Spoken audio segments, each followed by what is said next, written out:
Hello, this is Mel Thompson, and this is a podcast and a series of podcasts about political risk. Today I'll be discussing Venezuela and its new policy of delivering very low-cost oil to Nicaragua. Now, recently, Venezuela has decided to start delivering low-cost oil to Nicaragua, but one cannot help to ask why this policy and why now. Venezuela is an economic train wreck, and low cost anything to anyone except the people of Venezuela, who are going through quite a bit of difficulty when it comes to their own finances and the overall economy, is questionable. Why would they not do something, meaning the government, why would the government not do something as far as low cost anything to help its own people at a time when they desperately need assistance? Why would you be giving this type of assistance to a neighboring country? Now, to clarify that statement, there have been times when the United States has not been at its peak economically, but we have never once walked away from somebody in need. If that was the case, or the policy that was clear here, as far as Venezuela giving low-cost oil to Nicaragua, that is something that I would accept as just a natural reaction from a neighboring country. That's a good thing. That's a very good thing. However, we're not looking at a scenario quite like that. It's a bit more complicated and convoluted. Now, Nicolas Maduro, who is currently the president of Venezuela, has done everything he possibly can to drive the economy into the ground. Now, you add into that scenario of driving the economy into the ground, and in fact, his poll numbers are in the tank. You add to that mixture, in fact, they're now giving away low-cost oil to their neighbors. And you wonder, why would somebody do that that's got many, many political problems of his own domestically? Is he not concerned about those types of problems? Is that not something that would not give a certain degree of angst to his political future? What this is driven by, in my opinion, is the fact they're looking for friends. The Venezuelan government, particularly Maduro, is looking for friends anywhere they can find them because they are somewhat ostracized in the international community. Oil has always been a political calling card for Venezuela. Now, the all-time low price of oil currently is no longer a bargaining chip that Venezuela can use as a way to get into the door, as a way to make friends. Their oil is just as cheap as anybody else's oil at this point. People are not using as much gasoline. They're not using as much oil.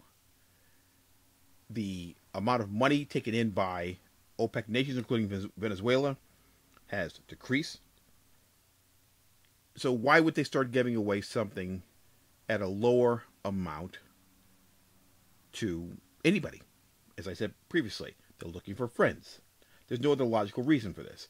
And I'm going to tell you why I believe this and what the connection to that particular policy is to the overall political risk that could impact foreign direct investors and companies doing business in Venezuela.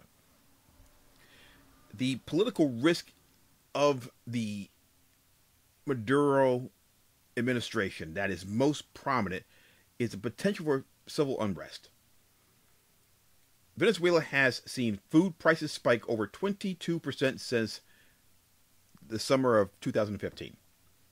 Hungry people protest, and they also vote for the opposition. I've said that many times before, and I will stick by that because history, well before my time, has proven that to be true. The Maduro government is very likely to suppress any electoral gains by the opposition through arrest or harassment. With no gains by the opposition, the policies are not going to change, and therefore the status quo will remain the same. And when that happens, you tend to get some degree of civil unrest. When you have civil unrest in your country that's at a certain level, a certain peak, it doesn't hurt to have friends in other countries, a place you can go or people you can call on to help you out. I'm not predicting anything as far as Nicaragua sitting in police, troops, or anything else. I'm just saying that it's a very, very cozy relationship that has occurred at a very dubious time. And it's not one that is this is not a scenario that's out of the realm of possibility. It's very much in the realm of possibility, and that's why I'm bringing it up right now.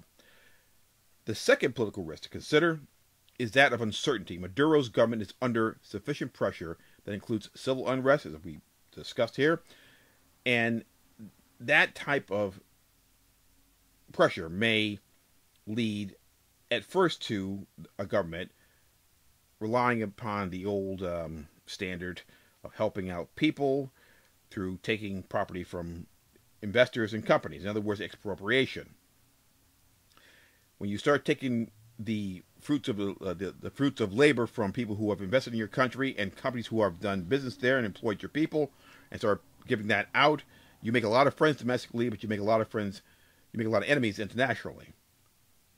That's another reason you need to have friends in your own neighborhood, because at least you'll have somebody to rely on, because you have no one on the outside, or at least outside your neighborhood, to rely on. So there's those two reasons. The fact that there's a potential for a lot of political pressure, including civil unrest, and the potential for expropriation to make to tamp down that type of civil unrest.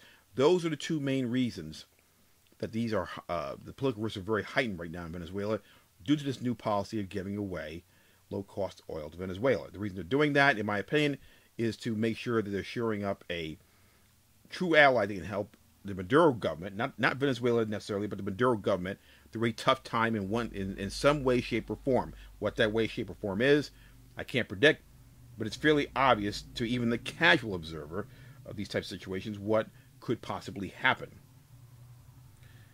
The clear-cut and obvious political risks that we've discussed are very serious, and I certainly wouldn't venture into Venezuela at this time as a foreign direct investor or a company. Not only because of the scenario that I outline that may or may not come completely to fruition, but mainly because this is just another shoe that has dropped in the economic policies of the Maduro government that made it very, very difficult for the people there to survive day to day, and in turn made the economy such a train wreck, such a basket case in many, many ways, that foreign direct investors and companies getting involved run the risk of being victimized by the Maduro government as a way to gain popularity for that government to stay in power. Because people in Venezuela are not happy. They have protested. They have made it clear they're not happy. And the more this happens and the level of unrest starts to grow, the more desperate the Maduro government will be. The more desperate they will be to give out something. Right now, I feel they are at a point where they're playing a game with a coin that has only one side to it. And that one side is creating an environment where they can have an exit strategy through a friendly country, one way or another. The other side of that coin, which is the same exact reason, also includes one other element, and that other element is taking from foreign direct investors and companies the fruits of their labors and doling it out as a way to distract attention from the fact that the Maduro government may at some point use Nicaragua as an exit strategy. This has been Mel Thompson.